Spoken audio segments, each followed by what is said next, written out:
People who are not just chasing success, but significance. Today, we are joined by a powerhouse of vision and compassion, Dr. Christiana Ime Amida, Executive Director at Lekki Gardens Estate and the dynamic founder of Foundation de Christi, a nonprofit organization committed to health and hygiene of women and girls. With over 17 years of experience in real estate and a dream to touch 10 million lives, she's truly a champion of change. Let's dive into her inspiring journey. Champions of Change. Paying it forward. Join us and be part of the movement. Here on the Achievement Channel.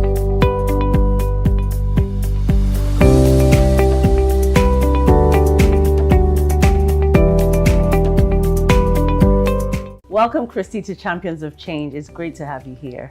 Thanks a lot for having me, Pam. It's a pleasure to be here myself. Fantastic. So I'm really inspired by you. You are the Executive Director for Lekki Gardens Limited. So you're into real estate. That's correct. But I know that your real passion is your foundation, which is Foundation de Christi. Did I say it well? Absolutely. well And done. it is a foundation that focuses on women and girls' hygiene and well-being. Correct. So what I want to know is, why did you start it? What inspired you to start it, and why that particular area? Thanks, Pam, for the question. Thank you for having me once again. So for me, starting Foundation de Christi was basically from a personal experience. Growing up as a younger woman, I had experienced several reading. In fact, I missed school. On several days, I had to hide away in the laboratory, just to avoid classes. And aside that, my experience as a teacher during my youth service days, I served in Benue, Obi local government to be precise. And I had about 200 students under my belt. I was supposed to train them, give them, of course, great education. But over time, I started building relationships with them, and I noticed that girls were missing classes. I had about 85 girls in my classes. I had 4 classes, to be precise. And I would notice that per month, say 7 girls would be away from class, missing important topics. I saw firsthand how it impacted their that's continuous assessment. Aside that, I remember also being part of Women Fellowship, and sometimes you hear a sister is not in church because she's, not feeling too well, and everybody would pray for her. So prayer became the method to solving menstrual hygiene problems. So I saw so much, and for somebody like me, I was not able to just stand there and sympathize. I had to do something. I had to act, to make a difference. So that was what spurred me. And so, to be specific, sometime in 2020, COVID year, that was when I launched.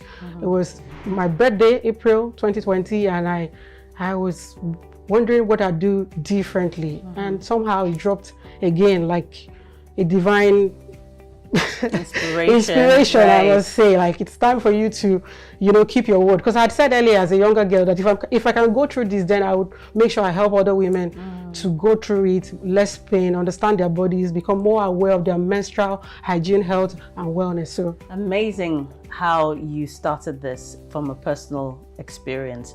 So what I want to know now is, it is a real issue. A lot of young girls having, pain during their menstrual periods, and like you said, how it affects their livelihood, how it affects their education. It's a real thing. So what kind of programs do you do or outreach do you do to help solve this problem? Oh, great. For us at Foundation de Christi, we know that education is a preparation tool. Training the girls, teaching girls about their bodies, telling them what to expect during the period, what ovulation is about.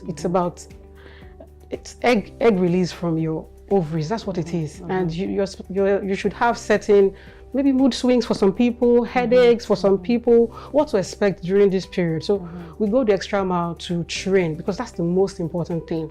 And after the training, the coaching, we go on to distribute hygienic products, because we know also that if they don't get this good products, these hygienic products, if they go back to using materials that are not good, hygienic enough, they can end up suffering from various forms of infection that can affect their reproductive health in the long run. So these are the basics that we do. And how do you do that distribution? Is it through schools? Is it through communities? Yeah, sometimes we do it through schools, sometimes we do it through community heads, sometimes we do it on our own. We go out there, you know, even to marketplaces where we find more women and girls. We also go out there, talk to them while they are selling their goods, because of course they want to focus on their business. So, but we just take a bit of their time, talk to them, and then go ahead to give them the products. Yeah. And how many lives have you over 10,000 as of today, over 10,000 and counting. We've distributed over 120,000 sanitary pads as of today and counting. Fantastic. That's amazing. So the next question I want to ask is, obviously, what have some of the challenges been running a not-for-profit that you have found, particularly in the Nigerian context? Oh, wow, there are quite a number. I mean, starting with resource availability. At the end of the day, you can only do as much as you can. I remember one of our outreach programs where we went to Cross River State, Calabar, and we started sharing. The queue started from I can imagine from the front of the market all the way to the roundabout. We had over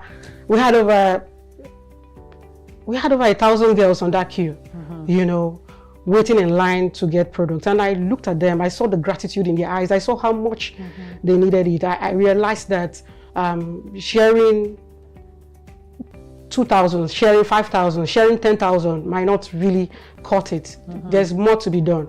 So going out there to engage, create partnerships for funding is one of the things that we're doing to solve that problem. Also, there are sentiments and also restrictions when you get to communities. Some elders want to understand what you're trying to do, hope you're not coming to tell their wives not to treat them well, or, you know, there's so many sentiments and would I call it misunderstandings that come true when we go out there. So those kinds of misunderstandings also, you know, it puts us in a place where we try to break in. But like I said, creating partnerships again with the leaders of the community, engaging them ahead of any engagement and distribution has helped us.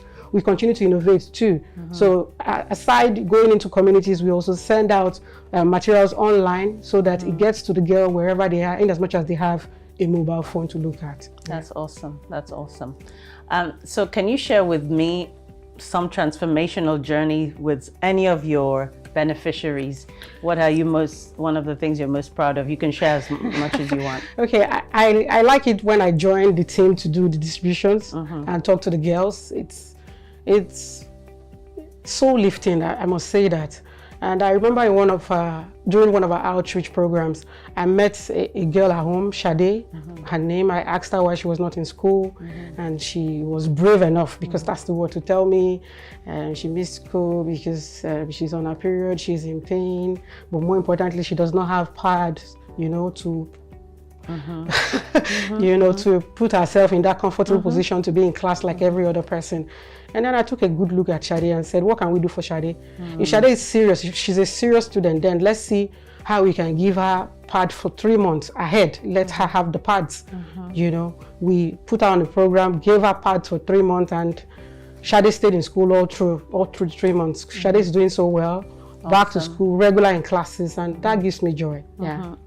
That's awesome. What do you think, I'm curious to know, Christy, what do you think is the long-term solution to helping people who can't afford to have those hygienic products, to have them in homes? I mean, how can we as, you know, the government or community do more? Because, you know, you're one person, and I'm sure there are many other people doing stuff to help, but this is a country of, you know, over 250 million people. Correct. With at least half of them being girls, women. What is the long-term solution to, you know, to helping that situation, you think? Okay, for starters, at Foundation de Christi, like I said, distributing products is one part of it. Creating awareness is another part of it. Educating the girls is so important. That cannot be left to chance. But getting in other collaborators is also too important not to be left to chance. So thinking long term, I see Foundation de Christi initiating bills to the National Assembly Right. Getting their attention to make them understand and realize that the girls need to be supported. You know, you go to bathrooms abroad and you see sanitary pads already in place, like tissue. It's also one of the things you find in the bathroom. So restaurants and public places should make products available. It should not be for sale at those points.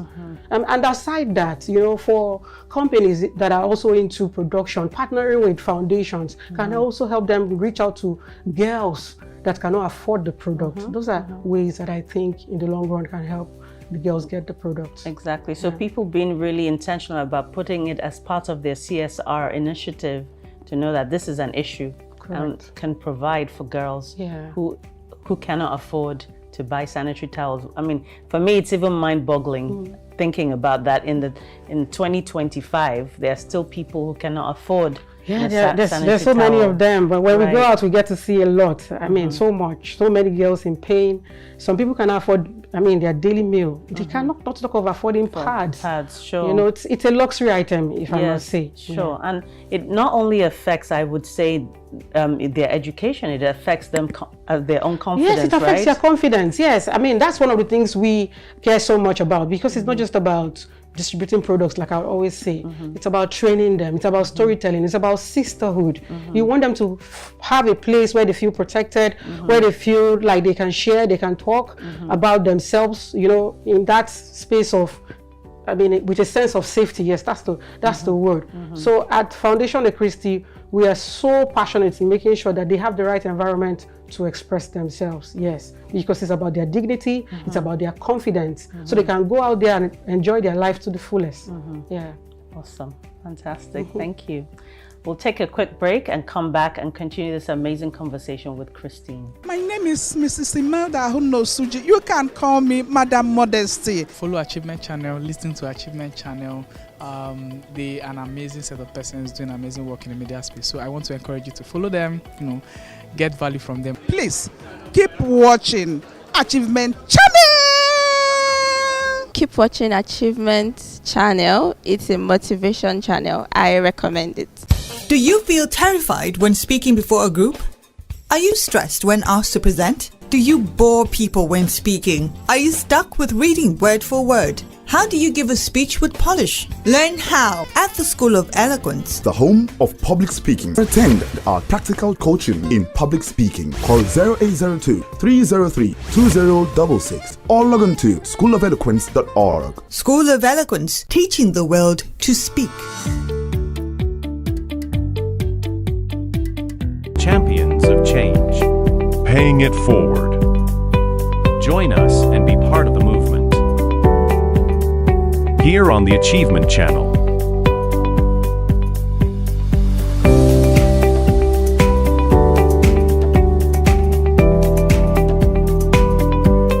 Welcome back to Champions of Change. I've been talking to Christine today about her wonderful work that she does with her foundation, Foundation de Christi, helping young girls who do not have access to sanitary hygiene and well-being and get there and build their confidence in that way. So Christine, thank you so much for all the work that you're doing. What I wanted to ask you is, obviously you're into real estate. You have a real estate management company, and you also spearhead your foundation. So as a woman wearing multiple hats, how do you balance that? Oh, Pam, thank you.